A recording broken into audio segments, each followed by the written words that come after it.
O Centro de Documentação Audiovisual do município de Campos dos Goytacazes dá início, neste dia 29 de dezembro de 2016, a mais um trabalho para o registro da história de mais uma personalidade que ajudou a construir a história deste município, numa coordenação da Câmara Municipal de Campos dos Goytacazes, da Universidade Estadual do Norte Fluminense, da Academia Campista de Letras, da Uniflu e da Fundação Cultural de Campos.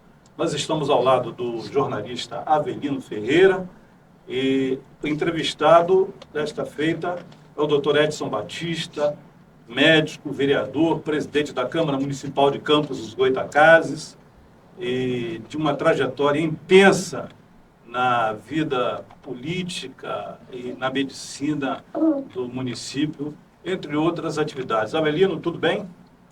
Bem, Paulo, eu acho que hoje é um dia importantíssimo, porque o Dr. Edson é uma figura extraordinária na política de Campos nos últimos 40 anos e temos o prazer e a honra de entrevistá-lo hoje. Gostaria até de começar, se for possível, perguntando ao Dr. Edson, porque esse registro é histórico, Dr. Edson, e falar um pouquinho da sua infância e juventude, que o senhor é da Baixada Campista.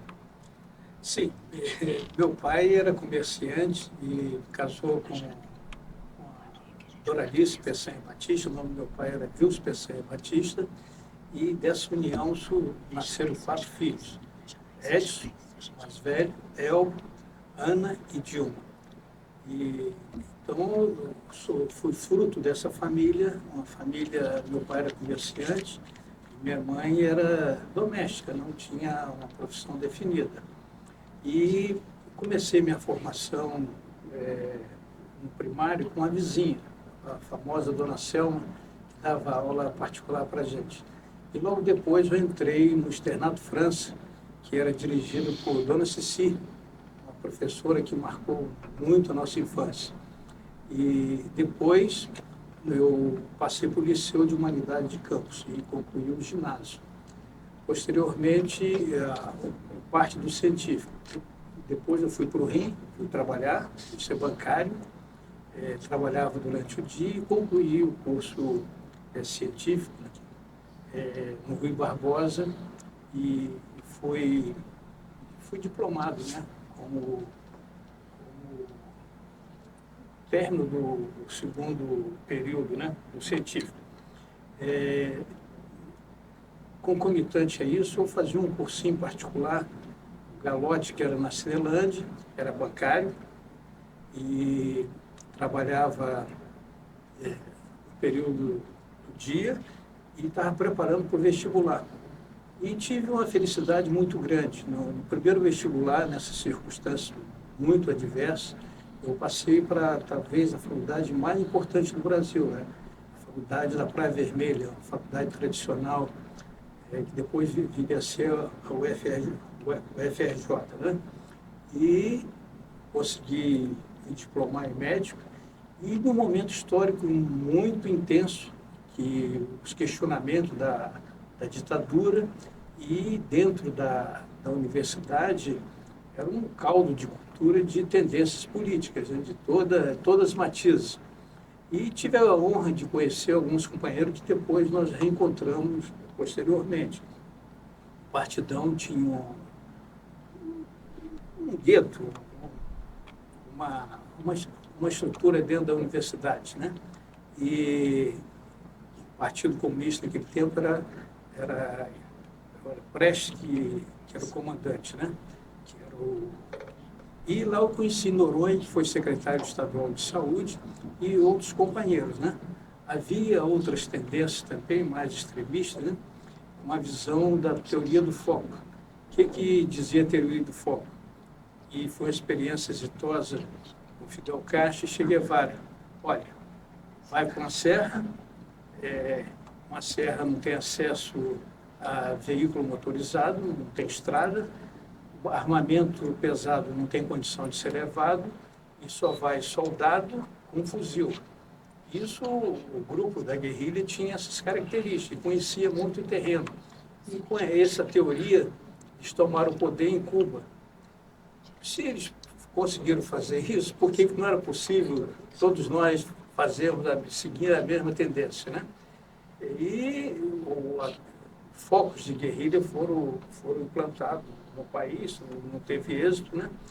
E havia outras tendências, como a teoria da base, que era para ir para um local, conhecer a população, criar alguns santuários.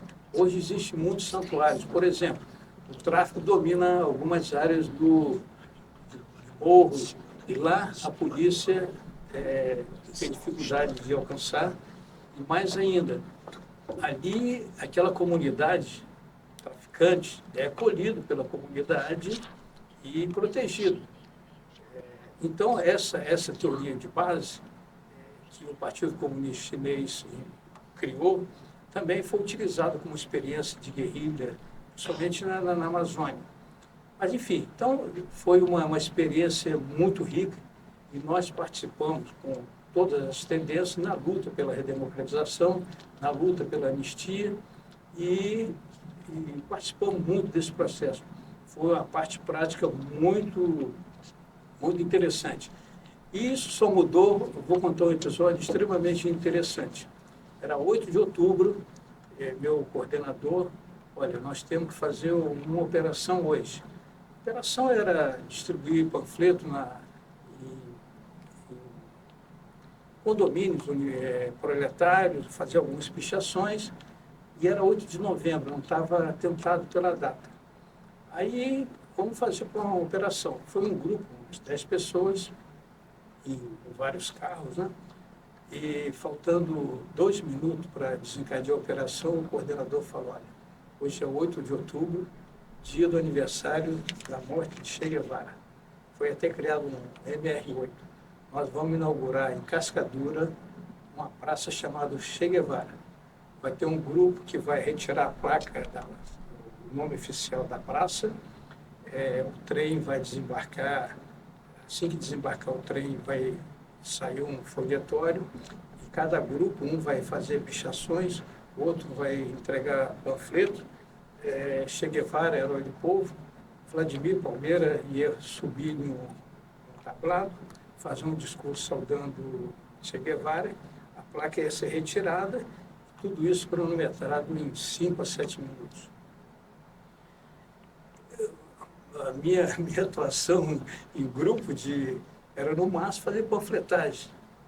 E totalmente inseguro e pior. Estava tenso, eu fui no café para tomar um cafezinho para ver se desarmava um pouco a tensão. Para surpresa minha, quando eu voltei, o coordenador falou assim, olha, você foi o único que teve contato com pessoas diferentes. Se essa operação cair, você pode ser um dos suspeitos. Eu estava tenso. Então, a operação deu tudo certo, trocou a placa da praça de Che Guevara, soltaram os foguetes, panfletaram, picharam os muros, e eu decidi, eu fiz uma decisão, olha, esse tipo de atividade política não é por aí. Eu vou entrar em um partido e fazer uma atividade clássica, né? Mas muitas dessas pessoas nós conhecemos. Por exemplo, Brizola ganhou a eleição, e dentro dessa composição com o Partido Comunista, que tinha Ivan Viana, que era um dentista também, famoso aqui, doutor Irineu, que era membro do Partidão, e eles conheciam um pouco da nossa história. Brizola ganhou a eleição, junto com o Prestes, né? E uma parte da Secretaria de Saúde ficou ligada à indicação de Prestes. E eu fui indicado para ser coordenador de saúde regional daqui de Campos. Aí que eu comecei uma prática administrativa, né? Essa coordenadoria envolvia as atividades de saúde de toda a região norte. Brizola foi governador, fez 60 mil votos aqui, perdeu a eleição para Darcy Ribeiro, né? Perdeu a eleição com Darcy Ribeiro, e Moreira foi eleito governador. Para surpresa nossa, quem foi o secretário de saúde do Estado foi uma pessoa intimamente ligado na escola, né? Era médico também, doutor Noronha. E me manteve aqui contra a vontade de Zezé Barbosa. Olha, nós temos um projeto comum que Noronha e o pessoal da Fiocruz fez, que era a criação do SUS, e esse é um compromisso do nosso partido de começar a implantar o SUS. E eu fui mantido aqui na coordenadoria, em que pese todo esse... Zezé Barbosa era um prefeito todo poderoso, e isso foi negado. Não, pode criticar o governo nas outras áreas, mas aqui nós temos um pacto para implantar o SUS. Então, eu saí depois da coordenadoria e fui ser secretário de saúde, e afinamos isso com a Secretaria Estadual. Nós fizemos as bases do SUS, conferência, os alicerces do SUS foi durante nossa administração. A Secretaria teve foi muito generosa conosco, entregaram todas as unidades do Estado, inclusive o Hospital Ferreira Machado. E nós dissemos para Noronha, olha, as unidades têm condição de serem absorvidas pela Prefeitura, mas fazer a absorção do hospital, que era uma vontade da população de abrir o pronto-socorro, a Prefeitura não tem recursos para fazer a manutenção. Bem, então o que foi feito? O INAMPS, que era a parte federal, tinha uma resistência muito grande a esse projeto. E nós, na sexta-feira, recolhemos todos os imóveis das especialidades que o INAMPS tinha, na Rua 21, transferimos para o hospital. Então, aquilo, Noronha fez um acordo conosco e, pela primeira vez, 3 hospitais do Brasil começaram a receber através de AIH, aquele serviço. Isso facilitou a abertura do hospital, tinha um financiamento garantido.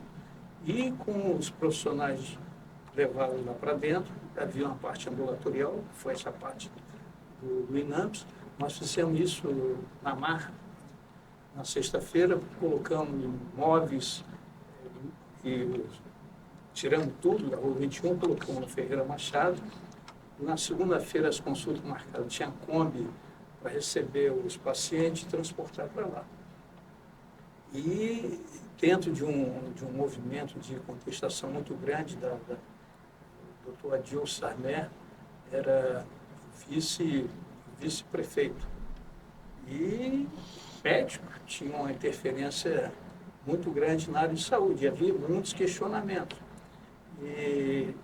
Então isso foi feito, o hospital começou a receber financiamento, e um fato curioso e histórico, faltando poucos dias para Noronha se despedir, nós tínhamos um projeto de planta, construção civil do banco de sangue. Havia todos os equipamentos que estavam prometidos para uma outra cidade ligada a Moreira, mas não tinha ainda construção. Moreira, Noronha, isso aqui vai ficar para outra administração, você não vai ter controle, lá está tudo pronto. Faltando uns 10 dias para ele terminar, ele liberou todo o equipamento de banco de sangue. O banco de sangue pode ser aberto junto com o Ferreira Machado. Para vocês terem uma ideia, o orçamento do município era em torno de 28 milhões por ano. 28 milhões por ano. Ele fez um termo de cooperação conosco e para ampliar as unidades que Garotinho fez, que tinha a área de saúde e CQVs. Centro de Qualidade de Vida. Centro de Qualidade de Vida. E alocou em torno de 22 milhões para a gente poder fazer a absorção e abrir o Ferreira Machado e criar o banco de sangue e o pronto-socorro. E assim nós fizemos. Foi um dinheiro generoso, o Garotinho fez dezenas de CQVs aqui, tinha esse financiamento, e foi um dos êxitos dele, né? Bem.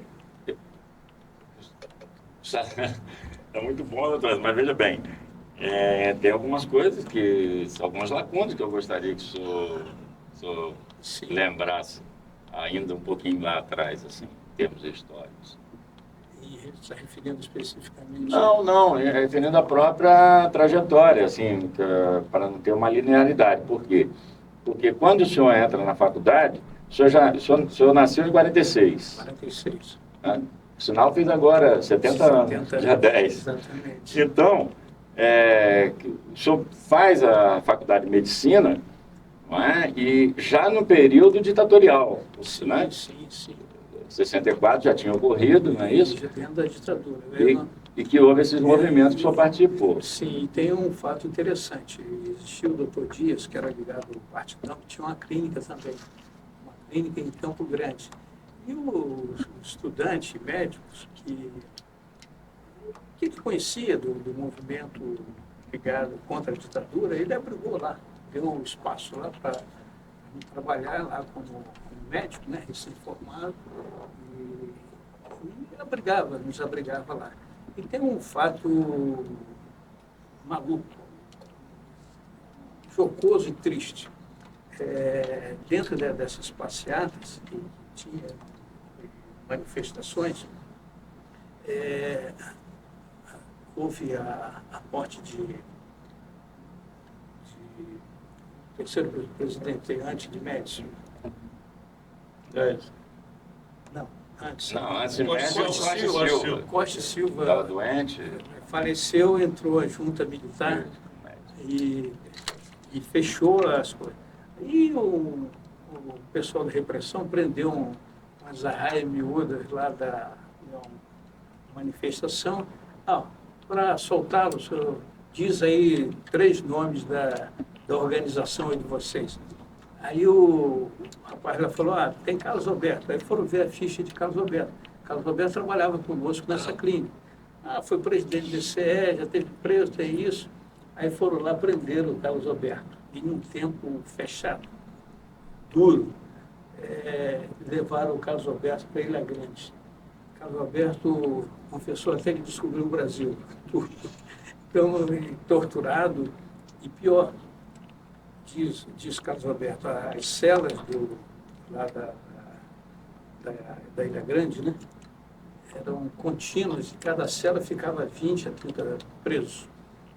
E, de vez em quando, via um carcereiro cheio de chave, balançando, fazendo barulho. E todo mundo ficava apreensivo que ia abrir uma porta daquelas celas, ia escolher 1, 2 ou 3, e era interrogatório, sinônimo de tortura. Então, o Carlos Alberto apanhou muito, né, nesses interrogatórios. E depois, quando ele foi solto, o general Meirelles, que era ligado à universidade, à faculdade onde ele se formou, conseguiu libertar. Se balançasse uma chave perto de Carlos Alberto, ele tinha suores frios, ficava apavorado, entrava em pânico e foi condicionado durante muito tempo. Então, o Carlos Alberto também era ligado lá ao Partidão e trabalhava na clínica Doutor Dias, que era deputado estadual. Bem. Mais ainda importante, eu acho, quando o senhor volta para Campos, acho que início da década de 70? Quando voltamos para cá, quando o Brizola perdeu a eleição, ele ganhou em 88, em 92, veio para cá. O que aconteceu? O Brizola perdeu a eleição aqui para Moreira Franco, mas fez 60 mil votos. O Darcy que perdeu. O Darcy perdeu para Moreira Campos. E Darcy fez 60 mil votos. E existia um candidato, estava começando, o candidato a prefeito, que era Garotinho, que Brizola botou ele embaixo do braço. Circulou com eles aqui. Garotinho acrescentou os 60 mil que Darcy teve, mais uns 3 mil votos. Então, 3 mil votos, ele fez 60 e poucos mil votos. E como a situação tinha Zezé Barbosa, tinha Mário Gimenez, tinha outro candidato, terceiro candidato, que Jorge Renato. Dividiu, fracionou, o Garotinho se elegeu com 60 mil de Brizola e mais alguns dele, 3 mil e pouco dele, virou prefeito, né? E aí me convidou para ser secretário de saúde. E aí que nós Isso eu sei, né? Isso em 88, que o Moreira era o governador, né? Sim. E Brizola já não era, mas tinha uma liderança muito forte e gostava do garotinho, né? Que já tinha sido eleito deputado estadual com apoio dele. Por isso que eu não saí da Procuradoria, mesmo o Moreira ganhando a eleição, eu fui mantido aqui dentro do contrato Mas antes, que tinha uma parte do Partidão ficou com o Moreira. Então, dentro do projeto, eu fui mantido aqui. Mas, doutor Edson, olha só, quando o Brizola retorna, em 79, antes mesmo um pouco da anistia, que houve aquele movimento todo contra ele, ele veio reconhecer o Estado do Rio de Janeiro, principalmente o Rio de Janeiro, disseram até, se você lembra disso, se Brizola não poderia ser candidato, se fosse candidato não ganharia, se ganhasse não assumiria, e se assumisse não governaria, né? Isso era comum naquela época. Aconteceu tudo, apesar da Proconsulta, ele ganha o governo do Estado. Mas, quando ele ganha o governo do Estado, o senhor já estava em Campos, o senhor já estava clinicando, já sendo reconhecido como cirurgião, que o senhor já era cirurgião, não é isso?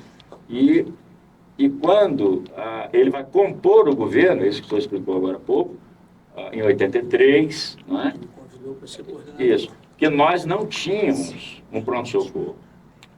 Nós só tivemos um pronto-socorro em 88, só voltando um pouquinho. Por quê?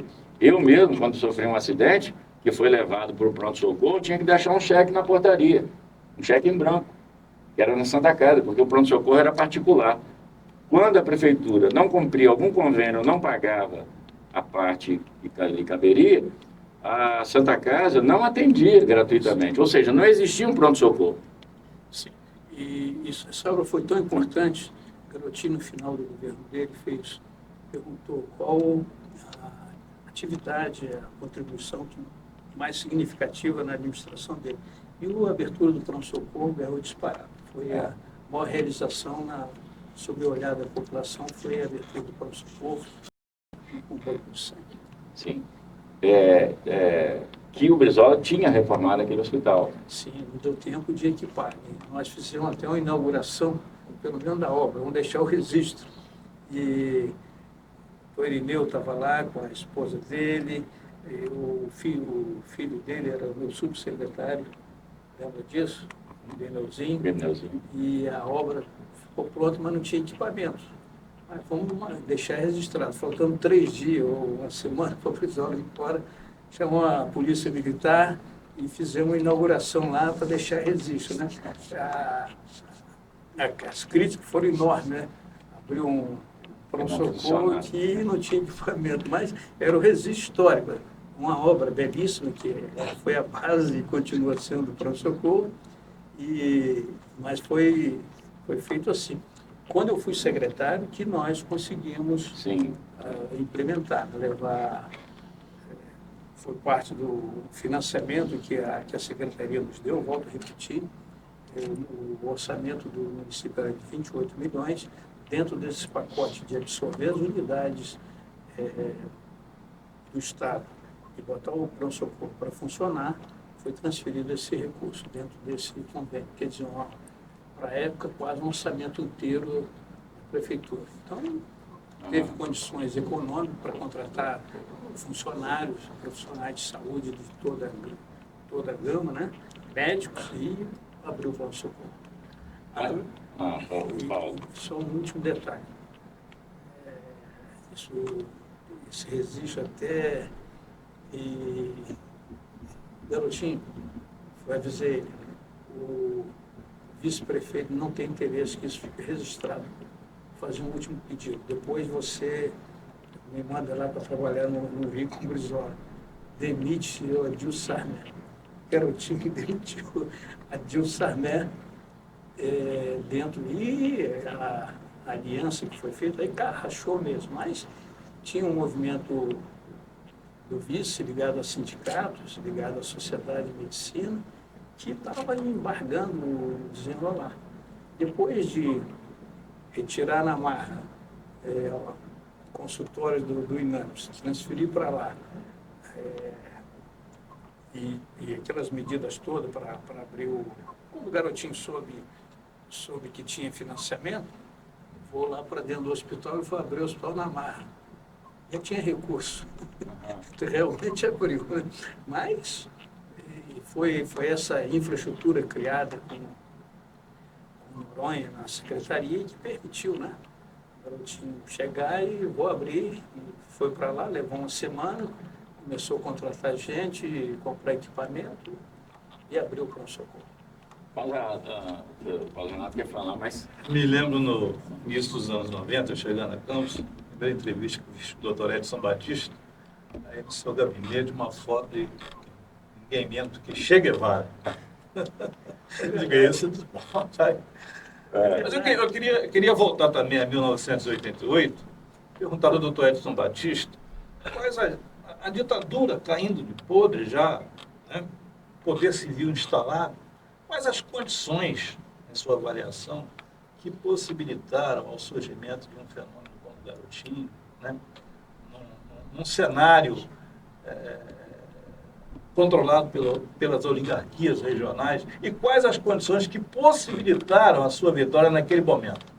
Olha, o garotinho era um revoltado, mas não tinha uma construção ideológica sólida, muito sólida. Ele era revoltado com as oligarquias daqui, né, que tradicionalmente sempre tiveram o poder político e econômico. O econômico e deu sustentação política. O garotinho rompeu isso, mas quem ajudou a romper tudo isso foi Brizola. Volto a dizer, Brizola perdeu a eleição apoiando o Darcy, mas fez 60 mil votos. O capital político foi esse. O garotinho se elegeu deputado, mas para a eleição de prefeito, ele incorporou esse capital que era de Brizola, de 60 mil, menos de 5 mil votos. Mas isso representava uma ruptura, sem dúvida. O garotinho tem um valor, não pode nem ser dimensionado a importância dele, que rompeu com tudo isso, né? Quer dizer, o estilo de governar para todos e estendeu a mão para os mais carentes. E algumas coisas simbólicas. O garotinho criou a Fundação da Infância e Juventude, que era horrível ver criança cortando cana, mulher grávida, tudo no corte de cana. Então foi uma coisa simbólica. Olha, estou fundando aqui uma fundação para dizer aqui que criança tem que ser protegida. A mesma coisa fez com o idoso. Ele criou o Clube da Terceira Idade para dizer o idoso aqui é um símbolo. O idoso aqui vai ter outro tratamento. Então, o garotinho rompeu com tudo isso, né? E havia um decréscimo do poder econômico em função da cana-de-açúcar, né? Isso também contribuiu, além de Brizola, a desemprego em função da crise que afetou a indústria canaviera, com um fechamento sucessivo de usinas, né? O retrato hoje que sobra 3 usinas aí funcionando, numa cidade que tinha dezenas de usinas. Então, foi 2 coisas. A recessão econômica, desemprego e falência de usina, e mais o país com mudanças. O esgotamento de um modelo, né? De um modelo e, sobretudo, a participação de Brizola nesse processo. Então, o garotinho tem, como volto a dizer, rompeu com tudo isso e criou essa estrutura para poder claramente sinalizar para a sociedade que era um novo estilo de governar. Que esse setor desprotegido, criança, idoso, desempregado, o garotinho fez muitas greves nas usinas, em portas de usina, que com a dificuldade econômica das usinas, atrasava pagamentos, direitos trabalhistas não eram atendidos. Nas greves, o garotinho sempre estava na porta da usina, dando apoio aos trabalhadores. Eu vi um nome que está em desuso hoje, boia fria. Sim. acabou. Então, o garotinho tem essa importância. Ele foi fruto de um contexto histórico de recessão econômica que abalou o poder político das oligarquias e uma transformação geral que o país estava passando, sobretudo o apoio de Brizola, que colocou ele embaixo do braço e fez caminhada aqui em Campos. Mas havia também um conjunto de forças políticas e sociais que possibilitaram essa vitória. Sindicatos, Sim. professores, várias categorias de trabalhadores. Sim. E o modelo tradicional, falência econômica e falência política. E aí a ruptura. Acho que um pouco da inabilidade também, vaidade, né, do prefeito, Zezé Barbosa, porque manteve uma candidatura de Jorge Renato, que era uma candidatura pesada, né, e com rock muito leve, tido como o vitorioso, no caso, e acabou o Garotinho ganhando, porque não havia 2 turnos, na época era um turno só. Também. E tinha ele. Então, mas, doutor Edson, o senhor nessa época não pensava em candidaturas, o senhor se candidatar. E tinha um nome já reconhecido como cirurgião, não é isso? Muito respeitado na cidade. Da faculdade E professor da faculdade. Tem algumas coisas interessantes na vida da gente. Eu trabalhei com um cirurgião famoso, muito famoso, lá no Hospital de Ipanema, era o Barroso. O pai dele era almirante, e ele também era ligado às Forças Armadas, mas nós tivemos uma interação, uma relação afetuosa. E quando eu acabei, ele me perguntou assim: você vai para onde? Eu falei: eu vou para Campos. Eu tenho uma história para te dizer. Ele foi convidado para ser professor titular daqui de Campos. E ele não aceitou, mas indicou uma pessoa chamada Guilherme Eurico. E Guilherme Eurico era professor aqui. Ele deu uma ligada para Guilherme Eurico, foi indicado, né, para ser o professor da cirurgia. Olha, está sendo um residente. Barroso não dá nem um sorriso para os caras mais próximos. Né? Ele ligou para Guilherme: olha, está indo um residente aqui, que na minha avaliação é um bom residente, e eu vim para cá, eu já vim empregado na faculdade.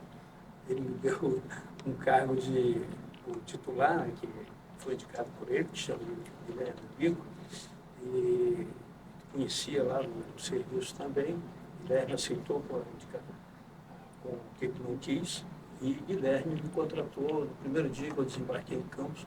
Eu era professor adjunto, assistente lá da Faculdade de Medicina de Campos. Isso impulsionou minha carreira como médico. Geralmente os professores, o serviço era nos plantadores de cana, e eu fui alçado a chefia também. E começamos a construir um serviço de cirurgia diferenciado.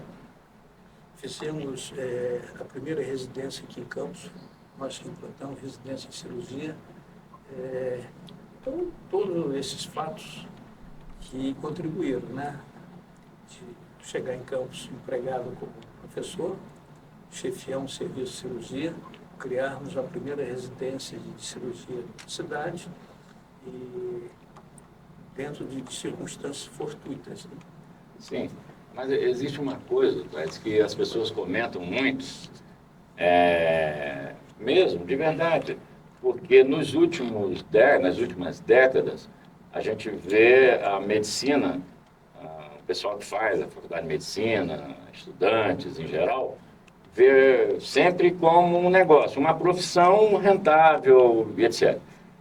E tem amigos meus que são de professores da medicina que falam isso, quer dizer, é uma tristeza ver os alunos sempre pensando em quanto vão ganhar, como é que vai viver e tal. E o senhor está no meio termo, porque na época de Adão Pereira Nunes, outros grandes médicos, Marcelo Martins, que a gente conheceu, não se pensava nisso. Era sempre o doente que tinha que ser visto, né? E tal. E o senhor que está nesse meio também pensa como Adão Pereira Nunes, né? Como na defesa da saúde pública, né? E tal. E não ficou rico como médico, sendo um cirurgião famoso e muito bem visto na cidade. Sim. Houve um tempo que a legislação permitia, era o chamado particulips, quer dizer, um doente que era dependente do INAMPS, do NPS, na época, ele podia contratar um médico e ficar em um apartamento, e as despesas hospitalares serem pagas pelo isso era legal. E isso, eu passei no concurso para o Estado e para a Prefeitura, Em primeiro lugar, eu abri mão desses 2 empregos porque tinha uma clientela, depois de se serviço, estruturar, e começando a ser reconhecido, tinha muitos clientes que procuravam e era legal, isso era o chamado particulimpes. Isso deu uma vida estável, sem ficar rico, mas sem preocupações, dedicar exclusivamente à medicina dentro do hospital, formando internos, formando residentes, sem um cargo burocrático, estar no ambulatório, atendendo, o salário que se pagava era bom, mas o que se ganhava no hospital era muito superior. Então, eu abri mão desses 2 empregos, federal e estadual. Sim, mas assim, só... Sim, o princípio, lógico, é o compromisso com o doente. E na formação de interno, residente, olha, antes de habilidade, você tem que ter um compromisso ético. É a primeira qualidade, antes de você ter destreza, você tem que ser um cara ético para poder entrar aqui como residente. Você pode ser ter a maior habilidade cirúrgica, você tem secundário. O primeiro integral para você ser residente é um compromisso ético com o paciente, que está acima de qualquer coisa. Cuidar da vida dele como fosse seu filho. Sim, o senhor cumpriu isso, mas quando, porque o Paulo falou na década de 90, eu vou deixar que ele faça alguma pergunta em relação, porque quando o senhor entra na política, não só como partícipe direto, vamos dizer, como secretário, como diretor, mas aí passa também a depender da vontade popular no sentido do voto, o senhor sai candidato e se elege. Mas quando isso aconteceu, e eu observei na época, o senhor era muito querido pelas pessoas que o senhor tinha cirurgiado, primeiro, por não receber dinheiro por fora, o pessoal comentava isso, que parece que tem outras pessoas que faziam. Segundo, atendia todo mundo, não tinha essa questão de hora e 12 pacientes só, etc. Quem estava ali, o senhor atendia, independentemente de candidaturas. Que hoje eu quero falar, mas o cara é candidato a vereador e tal. Não, na época eu não se pensava. Nem pensar. E logo em seguida, Irineuzinho era o candidato a vereador que o senhor estava apoiando. Sim. E, infelizmente, amigo nosso e tal, veio a falecer ainda jovem. E houve uma reunião, me parece, que escolheram o senhor para ser o candidato. Como é que verdade, foi? foi isso. Irineu, pai e filho, a gente tinha uma relação de compromisso político também, né? Dentro da linha do partidão também. E Irineu, nós ia ser o candidato. O falecimento de Irineuzinho inesperado, né? Aí eu lancei, me coloquei meu nome e fui eleito tranquilamente, né? E foi num crescendo. Eu tive 5 mandatos, né? O penúltimo mandato de vereador, houve uma composição muito dura e eu perdi a eleição por 100 e poucos votos para Naim, que foi o último classificado. Naim virou prefeito e eu pude assumir alguns meses desse 4º mandato, né? Mas foi sempre uma votação sempre crescente. E uma visão ainda romântica, vamos dizer, de gasto de campanha, era só sapato e conversar, e o nome que tinha, né? Sim, pois é, isso que eu quero dizer. O senhor tinha, com o nome que o senhor recebeu como médico, veja bem, e o cirurgião renomado que o senhor já era, por atender as pessoas e aí olhar mais o paciente do que o doente, do que a doença, não é? E a perícia também na cirurgia, eu acho que o senhor nunca houve uma morte pessoal, Não, nós tivemos, mas fizemos alguns, só se interrompendo um pouquinho. Nós, na cirurgia de esôfago, por exemplo, que era uma cirurgia muito complexa, a primeira cirurgia de esôfago, que tinha que abrir tórax, abrir o abdômen, a primeira foi nós que realizamos, aqui em Campos. Fomos pioneiros em muitas áreas, em tratamento de câncer.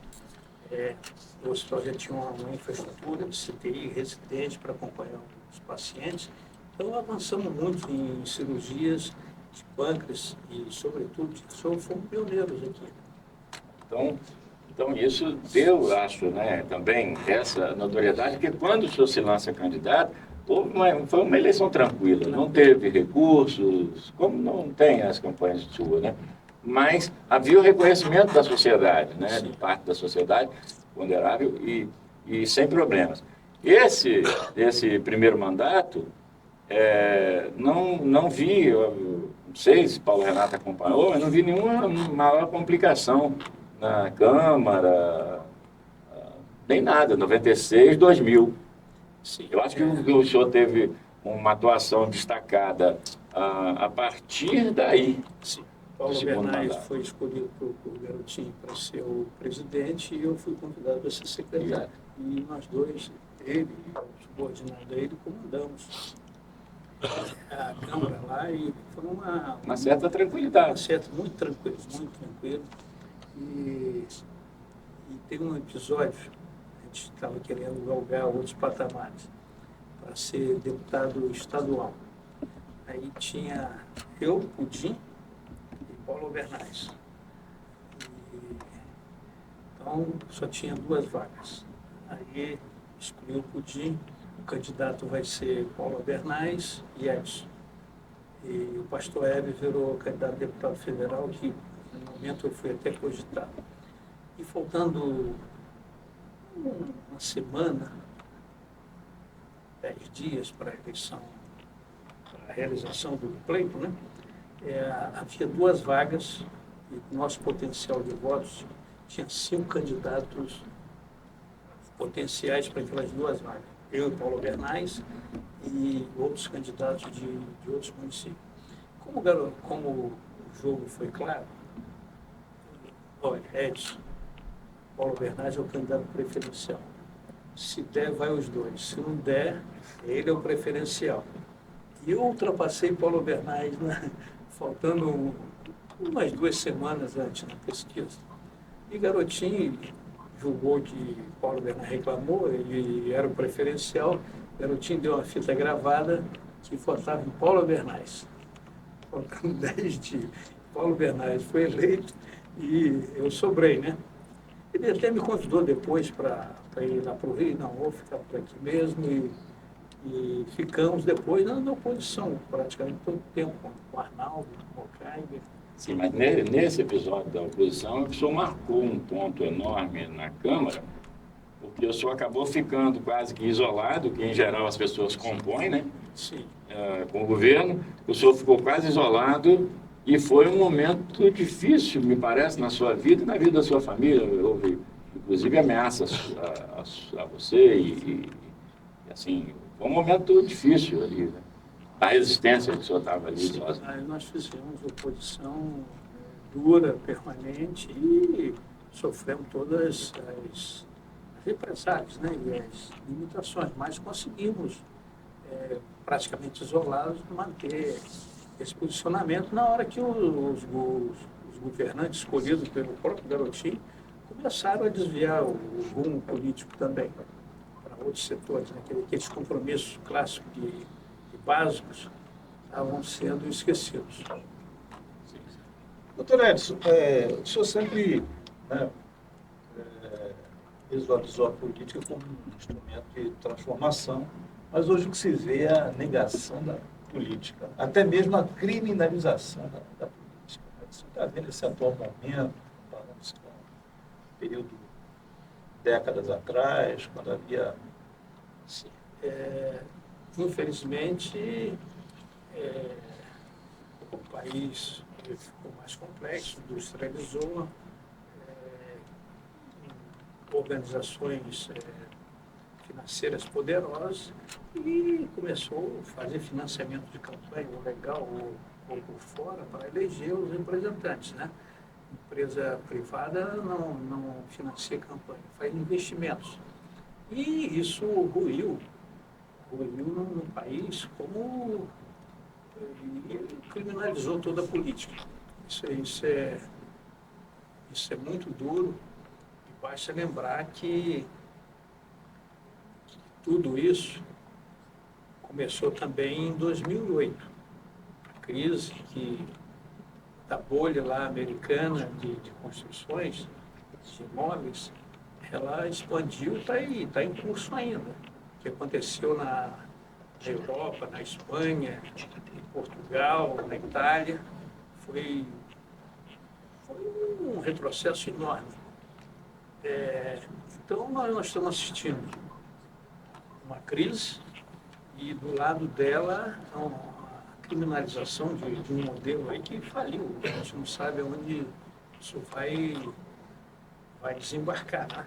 O que vai acontecer em termos de revitalizar. A política é o instrumento mais importante para conciliar interesse divergente, evitar guerra, evitar radicalismo, via política, conversando, dialogando, buscando consenso. A humanidade caminhou por aí. E tem o modelo que ela vai ser posto, ainda está uma interrogação. A gente não sabe o desdobramento político e econômico do país e do mundo, né?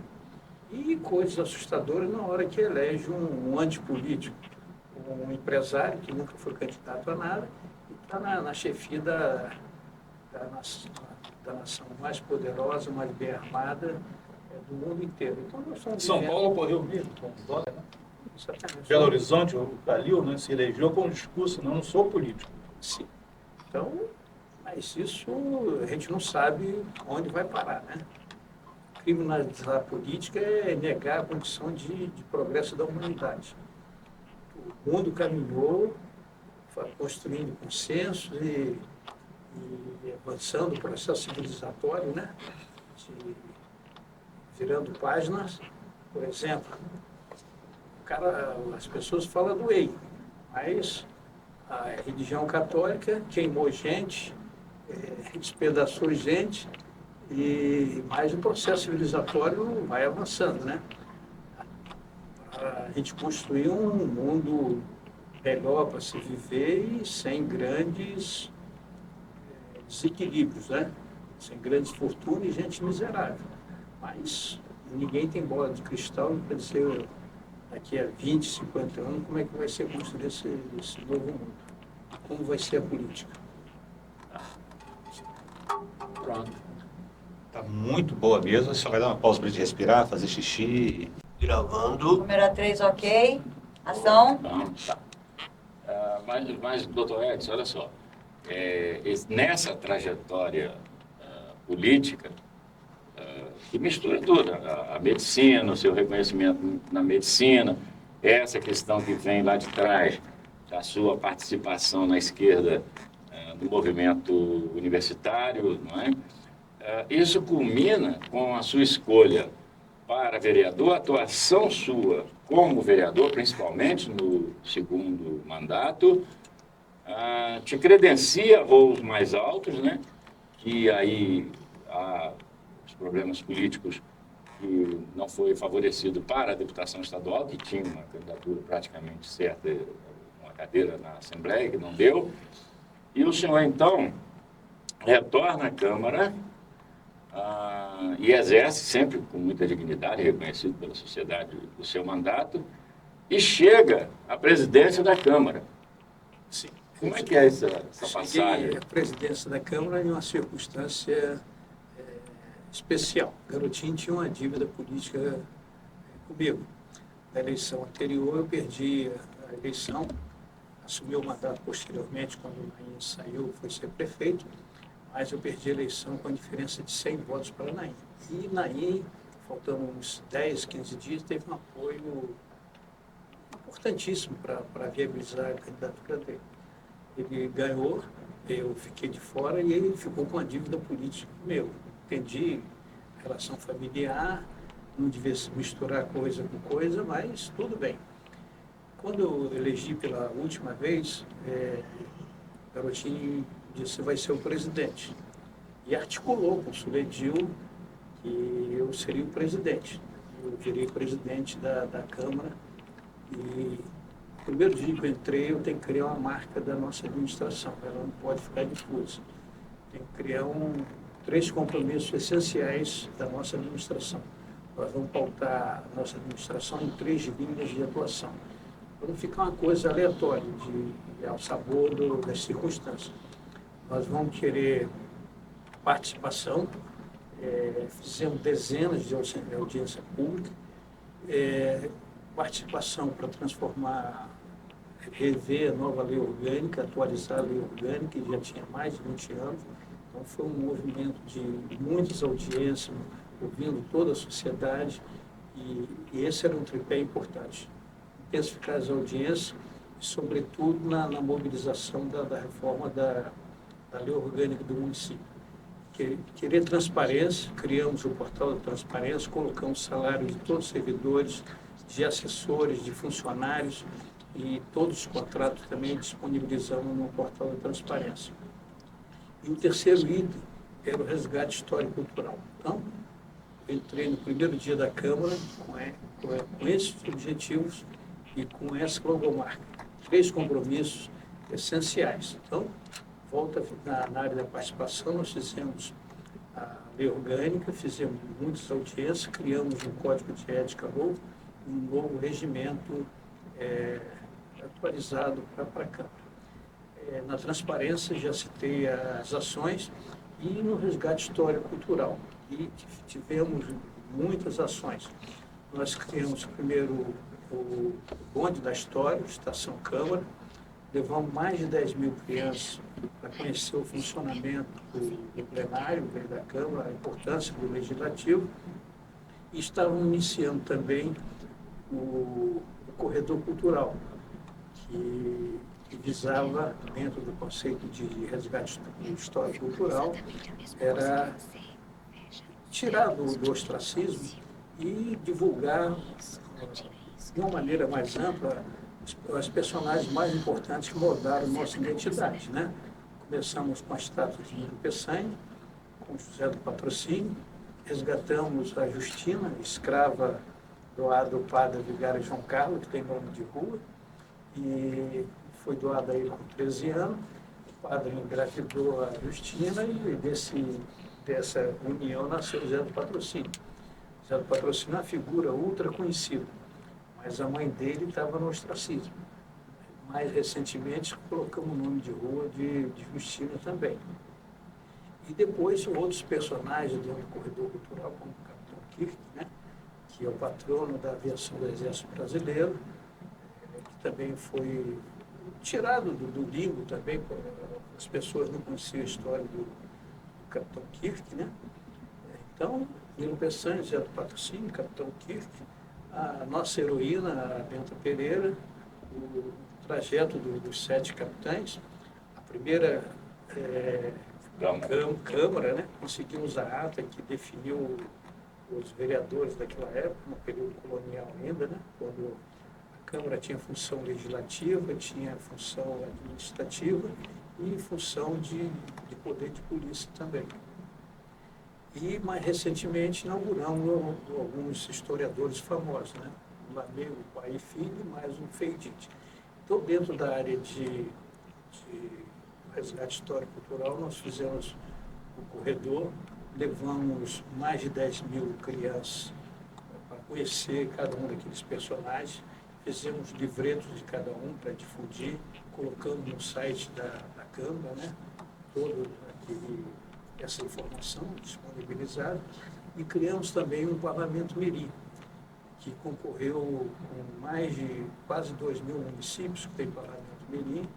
Foram apresentados diversos projetos, e o nosso projeto ficou entre os 3 selecionados no Brasil inteiro.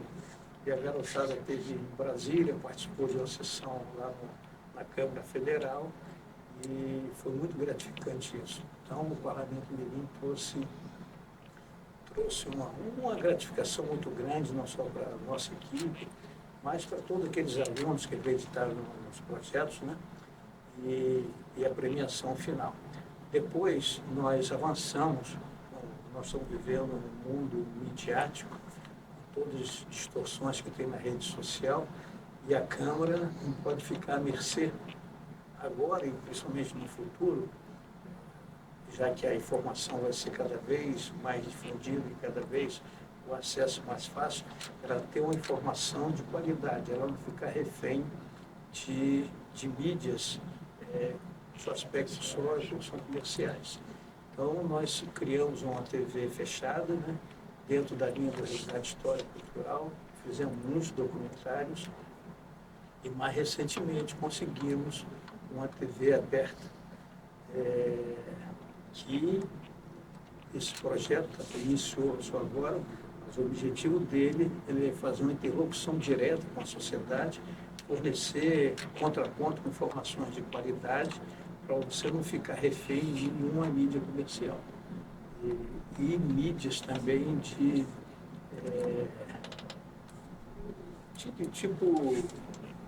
tipo mídia de WhatsApp, de informação, de blog, etc. Então, mídias sociais. Então, é fundamental a preservação da Câmara, ele aumentar essa interrupção para que a Câmara possa fornecer uma informação de qualidade e que tenha contraponto de tudo que é repassado aí. Nós sentimos um cerco midiático muito grande e a televisão é um passo importante para poder reverter isso a médio e longo prazo. Dizer que a TV nossa de canal fechado foi premiada também pela Astral, que é uma associação de TVs legislativas, que nos premiou em função dos nossos documentários. Foi muito gratificante isso também. E fizemos ainda, dentro do legado nosso, criamos na escola, a EMUG. Nós estamos agora aqui na Independência, no compartimento aqui da EMUG, que visava a médio e longo prazo e visa qualificar os recursos humanos, principalmente do legislativo e do executivo. Nós estamos vivendo um mundo de transformação, de inovação, novas tecnologias disponíveis, e quem não se atualizar vai ficar no limbo da história. A escola foi criada com essa concepção, formar quadros qualificados para a administração, tanto do legislativo quanto do executivo.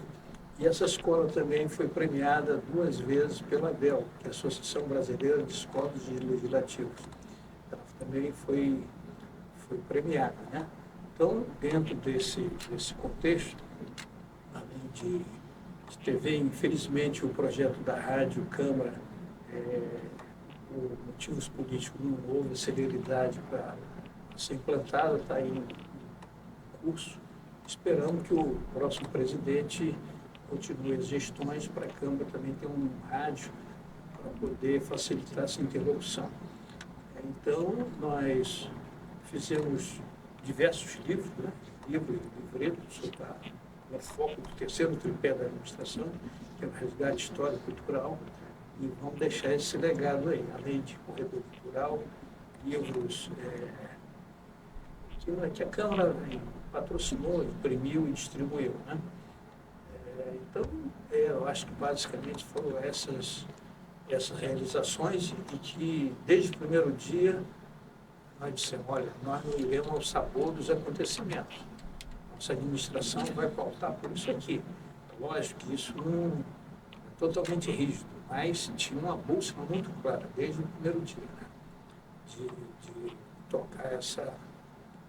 Dizer que durante o nosso período nós aprovamos todas as leis da prefeita, todas, não perdemos nenhuma, sem condicionar nada, jamais, e todos os projetos da prefeita foram aprovados.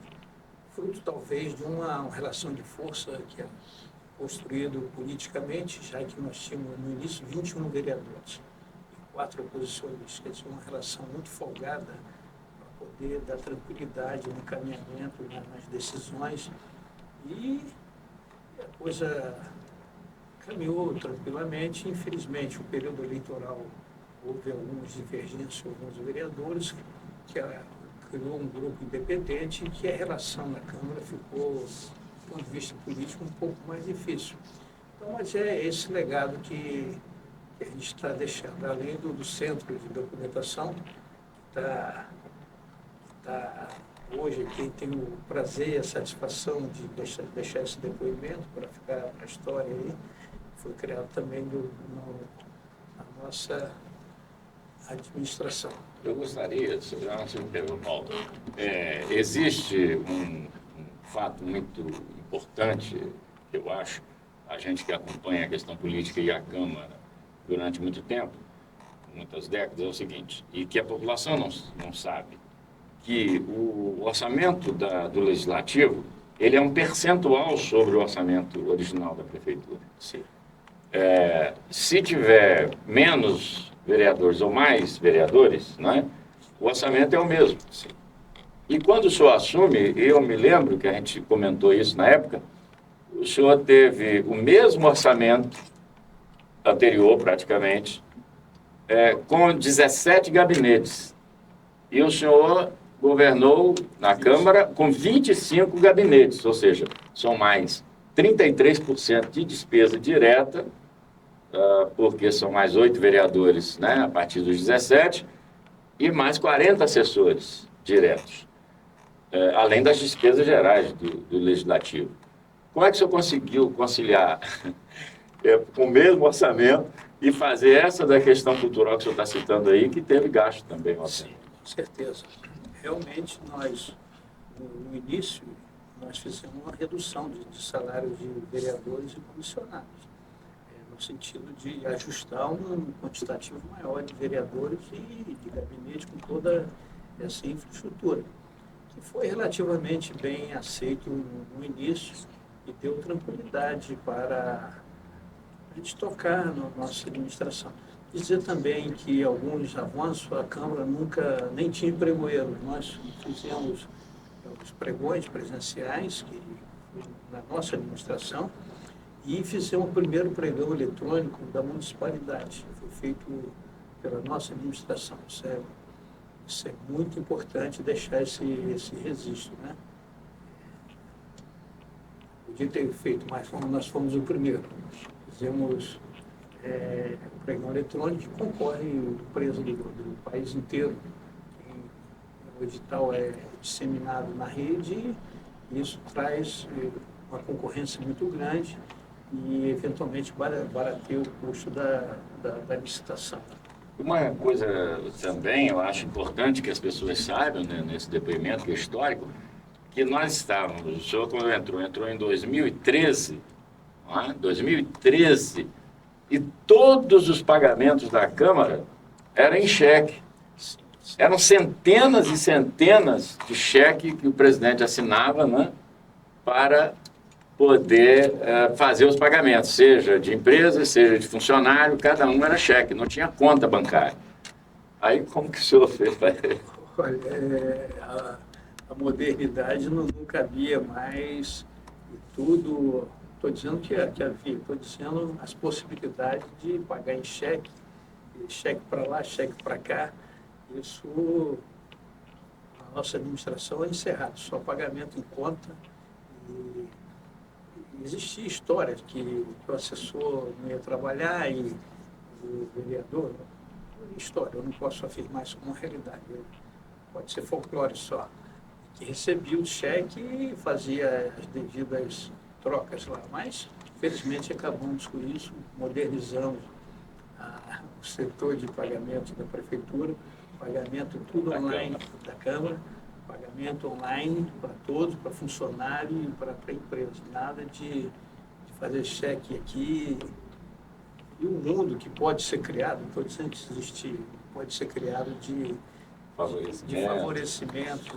De todo mas doutor, muita gente, eu soube que muita gente reclamou, inclusive vereadores reclamaram o pagamento não ser cheque, sim na conta. Sim, exatamente, mas rompemos essa tradição. Existia no passado, isso aí eu presenciei, um banco de crédito dentro da tesouraria da Câmara, com essas circunstâncias, né? De cheque para lá e para cá, mas eu não tenho uma comprovação efetiva disso. Se comentava, mas felizmente veio a nossa parte. Doutor Edson, outro dado interessante, outro elemento interessante dessa sua política cultural na Câmara foi também o resgate do monitor comunista. Sim, nós conseguimos trazer o monitor e fizemos um convênio com a Biblioteca Nacional. Eles estão digitalizando todo o acervo, vai ficar uma parte com ele, um acordo para todos nós. E vai garantir uma preservação tranquila, e a proporção que for sendo digitalizado vai ficar no site da Câmara para poder tornar acessível à população, pesquisadores, historiadores. Isso é um trabalho que vai demorar mais um pouquinho, mas o acervo que veio, mais uma parte do acervo que existia no arquivo, uma parte que existe ali na UENF, na biblioteca, existe um pequeno acervo lá também no monitor, praticamente está coberto todas as edições do monitor campista, e esse resgate também nós deixamos. Infelizmente, não deu tempo, nós vamos estar fazendo um termo de cooperação com o Tribunal de Justiça, que eles requisitaram todo o acervo de cartórios, enfim, está concentrado no Rio. E os entendimentos estavam feitos, mas no fim de ano aí da circunstância política do Estado, não deu oportunidade, mas tenho certeza que a próxima gestão vai trazer todo o acervo dos cartórios para cá, para a Câmara, para facilitar a pesquisa, pesquisa de, como falei, de estudantes, historiadores, pesquisadores, não precisa deslocar o Rio para poder ter acesso a essa informação, ficar disponível na Câmara. Nós fizemos também, dentro dessa visão de resgate histórico, como a capitania antes unia Segunda Barra, Câmara, Macaé, Carapebus, etc., fizemos parcerias com o setor de cultura de Segunda Barra, de Quissamã, de Macaé, trocamos informações e acervo também, no sentido de difundir nossa história, que é compartilhada desde a capitania com outras cidades, né? Então, esses termos de colaboração foram muito interessantes, trocamos muitas informações e digitalizamos algumas delas, tornaram disponível, né? Espero que esse trabalho avance, né?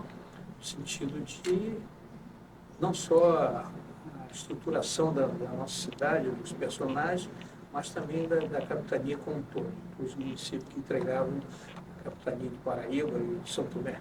Uhum. Mas eu só teve também, desculpe, mas uma coisa muito importante que foi o 25 de março, Sim, da digitalização, me parece? Sim, o 25 de março existia lá na casa do Rui Barbosa. Lembrando que o 25 de março é um jornal criado, né, pelo Carlos Lacerda, né, abolicionista, e que as pessoas não têm um conhecimento deles. Sim, então, além de digitalizar o acervo todo, que foi fornecido pela Casa do Rui Barbosa, dentro dessa parceria, está disponível no site da Câmara. Fizemos um livreto com a trajetória de Carlos Lacerda, e o 25 de março, comemorativo da independência, da libertação do escravo. Não sei se Ceará ou Ceará, foi 25 de março, foi das províncias primeiro, e o 25 de março simbolizava esse momento de abolição da escravatura no Ceará. E a Câmara aboliu a escravatura antes da Lei Áurea, uns 40 dias antes, reuniu e declarou abolida a escravatura aqui na cidade, né? Mas eram os estertores já do sistema escravagista, que estava sendo questionado em inúmeras províncias, e a princesa Isabel acabou sancionando, né? O senhor tem o senhor criou uma biblioteca onde as pessoas podem acessar qualquer escritor de história regional ou alguma coisa que tenha a ver com a Campistana, né, que tem todos os registros lá, tudo digitalizado, além das atas, que foi muito importante, que estava se perdendo, né? Mas dentro disso, gostaria que o senhor falasse, já estamos no final, de uma coisa histórica excelente em termos históricos e para pesquisadores, que foi o achado daquela documentação de Benta Pereira. Exatamente. O testamento de Benta Pereira estava subido meio século, 50 anos. E estava a Câmara, antes era o Fórum. E eles deixaram lá um cofre grande, né? E nunca ninguém abriu aquilo, não tinha mais nem segredo. Então nós contratamos um profissional que fez a abertura dos cofres e encontrou uns papéis velhos lá. Vamos ver o que é isso. Então as historiadoras foram olhar e estava diante de uma relíquia, o original Testamento de Bento Pereira, que estava 50 anos perdido. Nós encontramos dentro de um cofre abandonado na Câmara, né? E esse foi restaurado, foi impresso um livro sobre o Testamento de Bento Pereira, né? Deixamos esse legado também.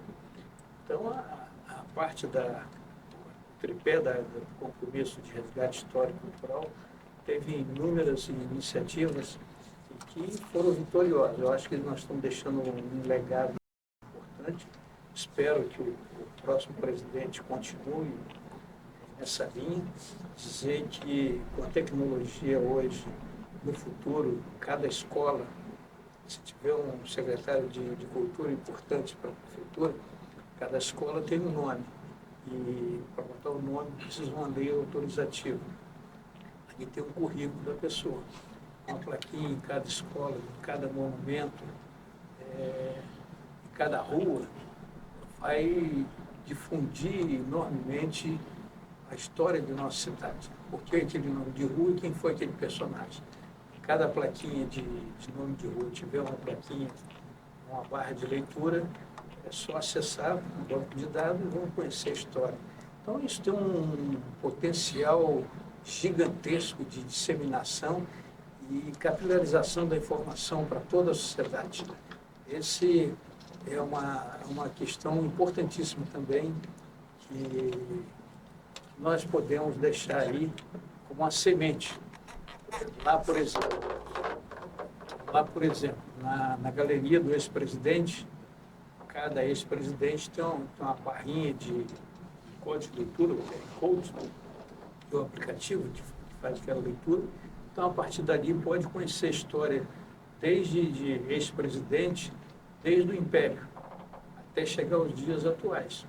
Então, essa tecnologia, ela tem um potencial de ampliação e disseminação de informações históricas e culturais gigantesca, imensa.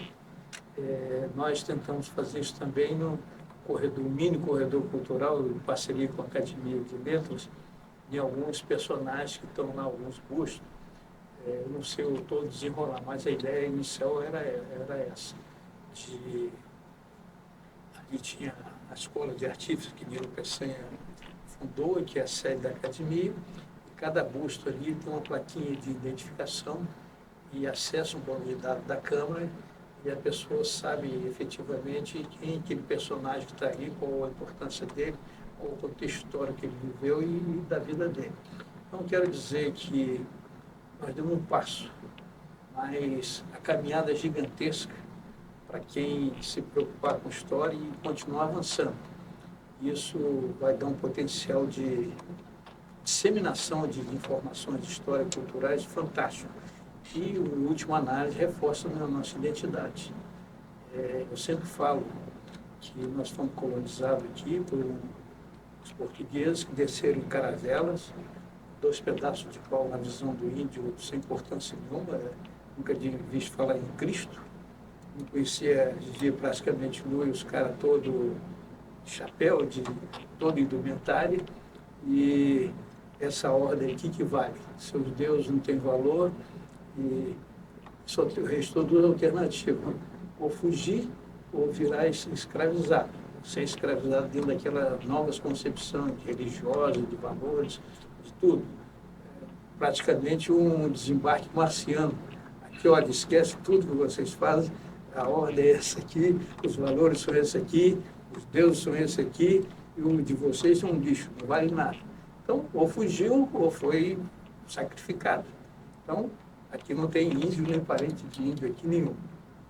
E a cidade é um massacre cultural. E um ensinamento para a gente, dentro de um mundo altamente interligado, com a informação em tempo real, com recurso financeiro em tempo real, disseminado no mundo inteiro, quem não tiver uma identidade cultural, em termos de país, forte, sólida, vai acabar virando índio. O extermínio cultural e os valores aí de música, de costume, vão copiar, porque ali está a verdade, como estava a verdade, dois paus cruzados na visão do índio. Eram dois pedacinhos de pau cruzado pendurados no pescoço. Com a simbologia para o índio que nunca viu falar de Cristo, e os caras diziam, não, aqui está a verdade, vou botar aqui na Bíblia. Então, mande os seus rituais para lá. esqueça seus rituais, seus deuses, sua cultura. Isso acabou, não tem mais valor não. A verdade está aqui. São essas. Então é isso, o mundo de hoje. Se a gente não tiver. A gente hoje pode ligar ao Jazeera, lá do Estado Islâmico, com a informação, com os valores dele. Se nós não tivermos uma identidade ligada ao continente nosso, América Latina, reforçar isso, a longo prazo nós estaremos cantando música de inglês, conjunto já começou, né? E conjunto de valores, música e cultura, tudo num progresso avassalador. Massificação cada vez mais de projeto de show, por exemplo. O Rock in Rio é brasileiro, mas de difusão para o mundo inteiro, com milhões de pessoas assistindo. Então, o recado é esse.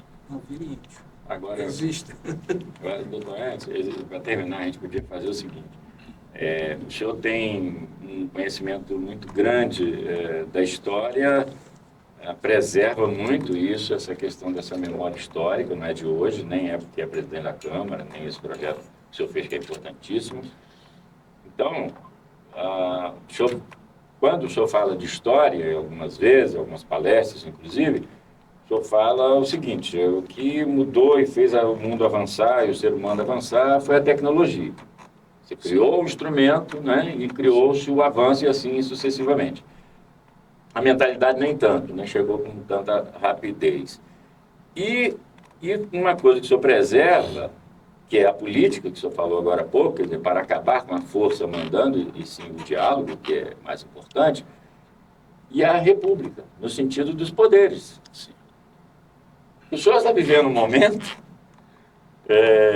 que o senhor não é candidato, não foi candidato nas últimas eleições, não é candidato a absolutamente nada, né? O senhor vai entregar a Câmara, acho que é a melhor Câmara que eu já vi nesses últimos 40 anos, por tudo isso que o senhor falou aí, mais algumas coisas, mas está sofrendo uma pressão de um judiciário e me parece que aqueles preceitos da Revolução Francesa foi para o espaço, nesse momento, pelo menos em Campos.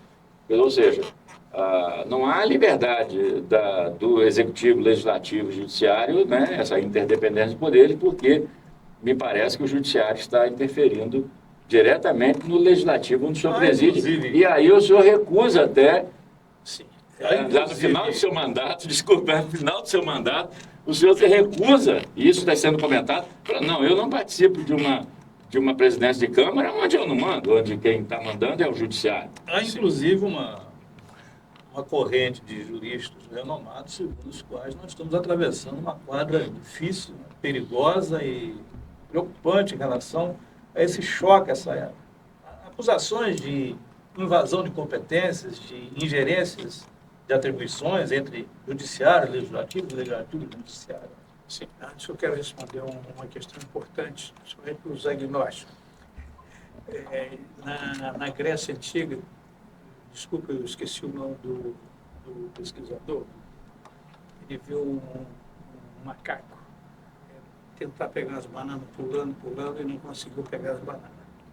Aí depois vem um homem primitivo, viu as bananas, colocou uma vara e conseguiu ter acesso às bananas. Aí, você chega uma história tão simplória aonde vê a grandeza do pensamento, da capacidade de reflexão do futuro. Olha, pela primeira vez foi criado entre o homem e o objetivo um instrumento. Então, eu criei uma força invencível para a natureza, sobre a natureza. Para qualquer instrumento, para qualquer objetivo, basta ter um instrumento adequado. Se eu quiser ir no fundo do mar, basta ter um submarino. Se eu quiser voar, basta ter um avião. Se eu quiser carne bem cozida, basta ter um fogão. Então, eu não tenho limites. Para qualquer objetivo, basta ter um instrumento adequado. O homem criou uma força invencível sobre a natureza. Para ir à Lua, basta ter um foguete e desembarcar. Então, eu posso não morrer, basta ter um instrumento adequado. Eu posso ser jovem a vida toda, basta ter um instrumento adequado. Eu tenho, filosoficamente, a capacidade de usar instrumento que não tem limites. Eu posso tudo, basta ter um instrumento adequado.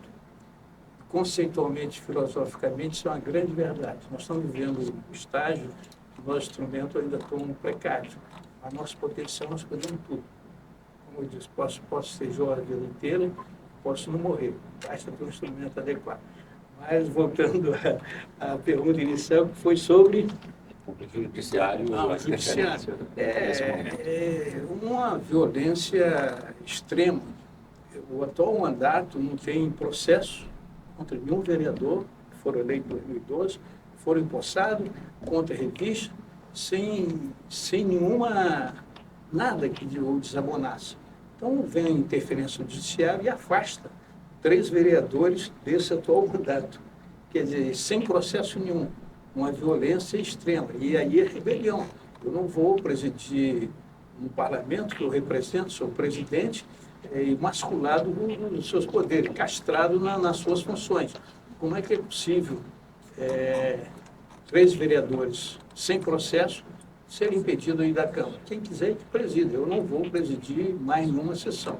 Só houve uma última sessão, felizmente o Legislativo entrou em recesso, mas do ponto de vista conceitual e a maneira de protestar com essa interferência indevida, absurda, sem limites, violenta, foi dessa maneira. Eu disse, eu não vou compactuar com isso.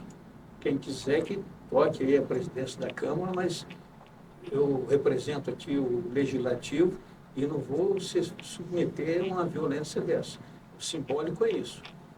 Se quiserem caçar mandato, punir da eleição de 2016, tudo bem. Vamos ver lá a prova, se tem prova ou não, tudo bem.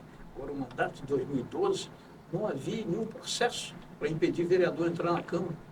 Então, é a interferência mais gritante e quebrou toda a harmonia existente nos 3 poderes. É lamentável que a gente esteja vivendo isso junto com a criminalização da política, criando um momento sombrio para a nossa sociedade e para o futuro nosso. E esperando, a gente não sabe o desfecho de tudo isso, mas o fato é extremamente preocupante e sombrio para as futuras gerações. Agora, doutor Edson, ainda nesse compasso,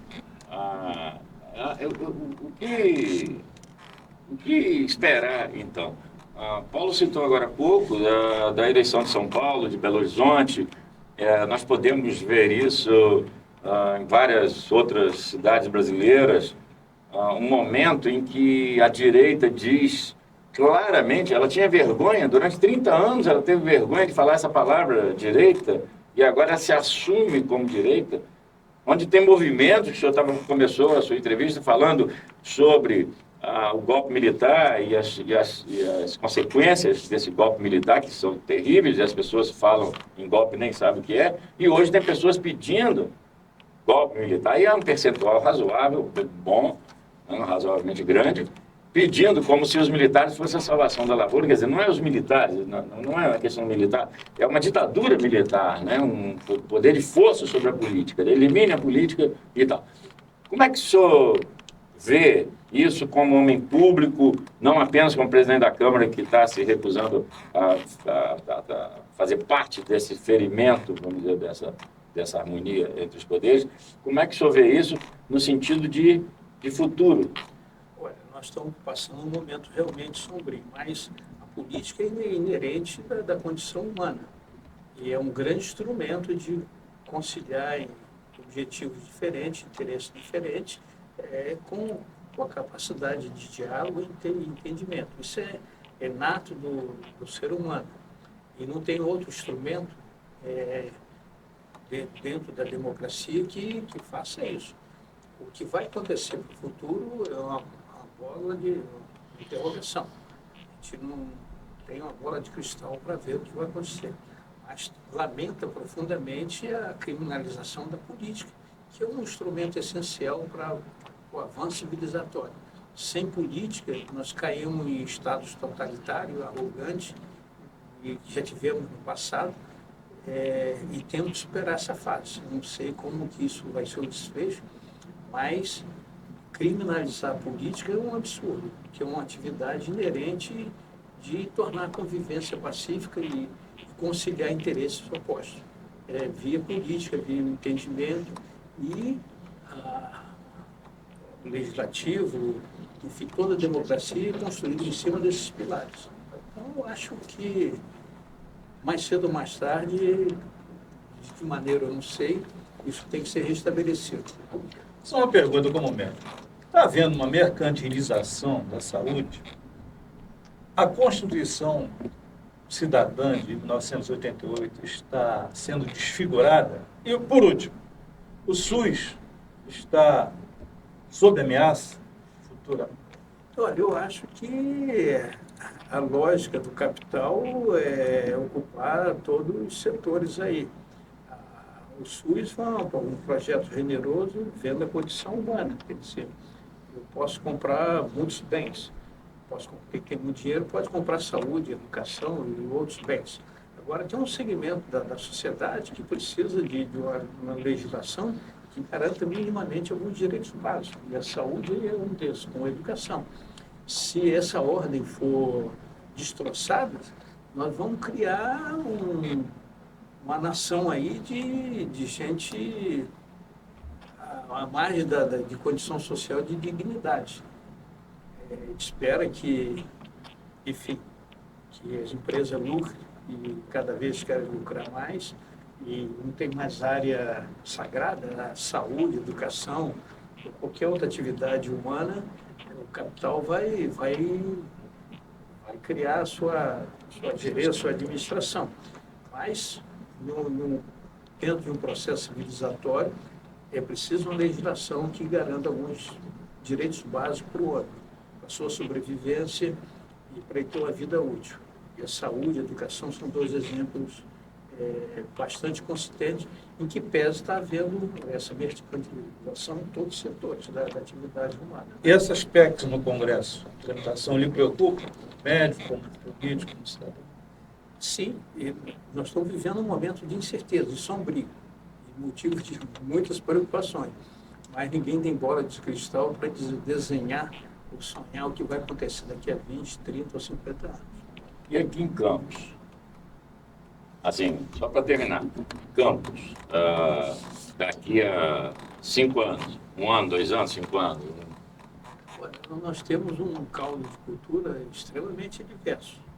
Uma crise econômica que perpassa o país todo. Vide o estado, a situação precária que está aí. Direitos de pagamento de salário, segurar a saúde estão sendo esquecidos. Campos não é uma ilha dentro desse contexto. Os desdobramentos disso são imprevisíveis, né? E vamos aguardar. Com certeza vamos viver mais alguns anos e ver o desdobramento, mas um quadro extremamente difícil, sombrio, diante dessa realidade. São muitos fatores, crise política e crise econômica, uma mistura altamente explosiva. E nós estamos fazendo parte desse contexto.